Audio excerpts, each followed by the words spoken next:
Ladies and gents, how are you guys doing today? That is correct, this is indeed Crysis 2 playing on the new iMac 27-inch 2011 version, which was released 2 or 3 days ago. Now this is the high-end iMac, the 3.1 GHz processor, 4 gigs of RAM, 1 terabyte. It's a standard high-end iMac, nothing's been upgraded or the specs changed. The processor is the same, the RAM's the same, the hard drive's the same, the graphics card in essence is the same.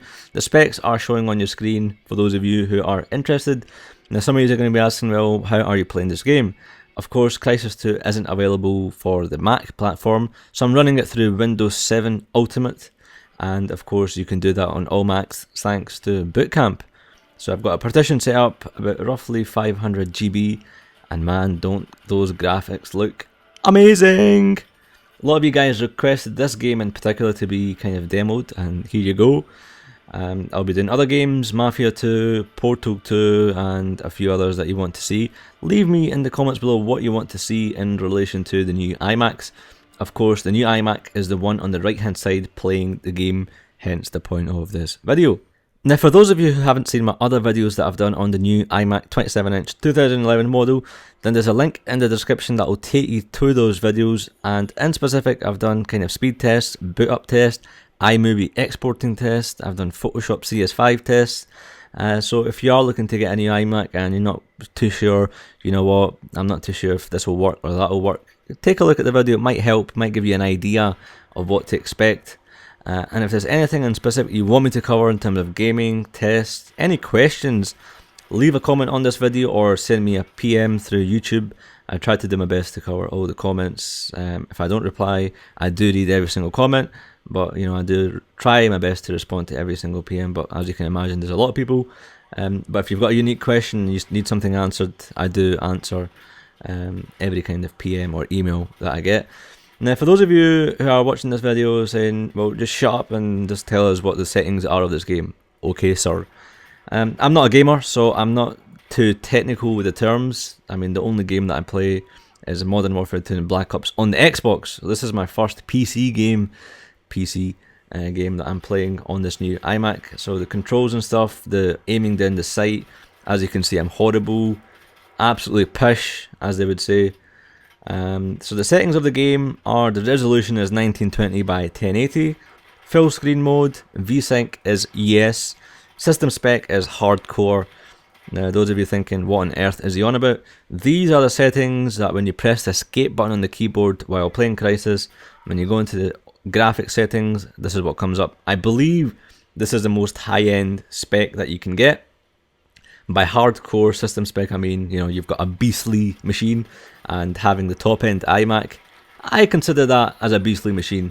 And I'm going on a tear here, and at this moment I don't know how to kind of chib people. Those of you who come from my gaming channel or keep an eye on my gaming channel, you guys know I love to chib people. So at this moment in time I didn't know if it was even possible to chib, but I do eventually find out, and you will see my future kills in this video. I do get quite a number of chib to the throat. And starting off with this chib, a flying chib to the face, son. Right, okay, now enough of the gameplay talk. I'm going to talk about the actual 27-inch or just generally the 2011 iMacs and whether you should go out there and spend your money on the new ones or get a refurbished one or a used one.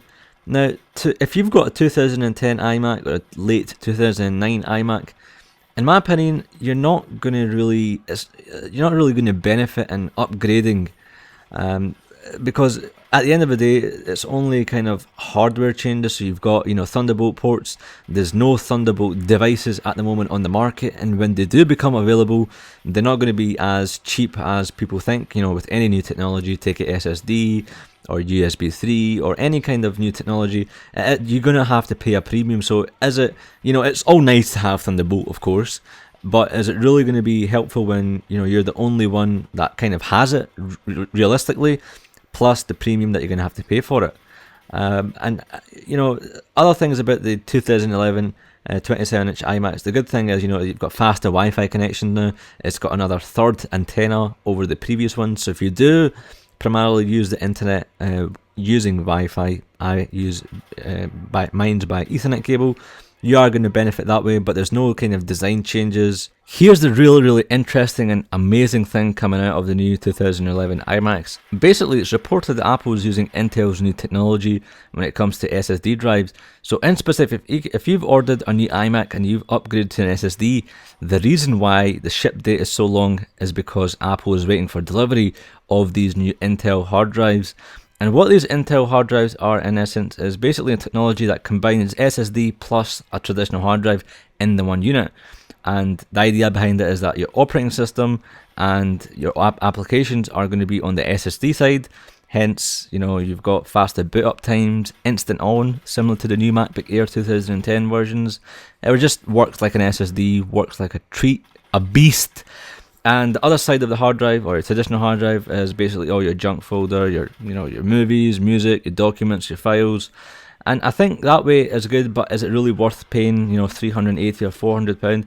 I think not. And you, sir, can take a chib to the throat, sit down on your knees, effective immediately, son. Calm down. Sorry about that, I just get kind of excited. So in essence, just to sum it up, if you've got a 2010 iMac, or you've got a late 2009 iMac, and you're thinking of upgrading, my advice would be to kind of hang on, wait till the redesign of the iMac. If this is going to be your first Mac, go for it. Is it worth upgrading from the previous versions? I think not. The power, if you're a really heavy user, then possibly. I mean, I've got my 2010 iMac sitting right next to this, and to be honest, the speed differences aren't that huge. If I've got my iMac and I've got my MacBook Air, I can really tell the speed differences when I'm doing video stuff. The iMac will race through it like a champ, whereas the MacBook Air, because it's a Core 2 Duo processor, yeah, the iMac is a Core i5, so it beats it in that way. But starting up the MacBook Air is fast. But these two iMacs in specific, my one, which is a 2010, and this new 2011, the new one, of course, has the new Sandy Bridge processors. It's, literally a matter of 3 or 4 minutes, as I've done in the kind of speed tests. Not that much of a difference for me. But guys, I'm blabbing on. I hope you liked the video. More videos to come on gameplay. Let me know what you want to see. If you haven't seen the previous 2011 version iMac videos, and click on the screen to go to those videos. But guys, leave a comment below if you can subscribe to the channel. Anytime I upload a new video, it'll come in your sub box and an email every week. But guys, again, I appreciate you watching. I've got another gameplay / commentary channel where I kind of do commentaries over Black Ops and Modern Warfare 2, should you be interested. But guys, check out iGlaswegian.com. Tons and tons of Apple reviews, tech reviews, accessory reviews that you might be interested in. But guys, as usual, thanks for watching. I'll see you guys in another life. Cheers.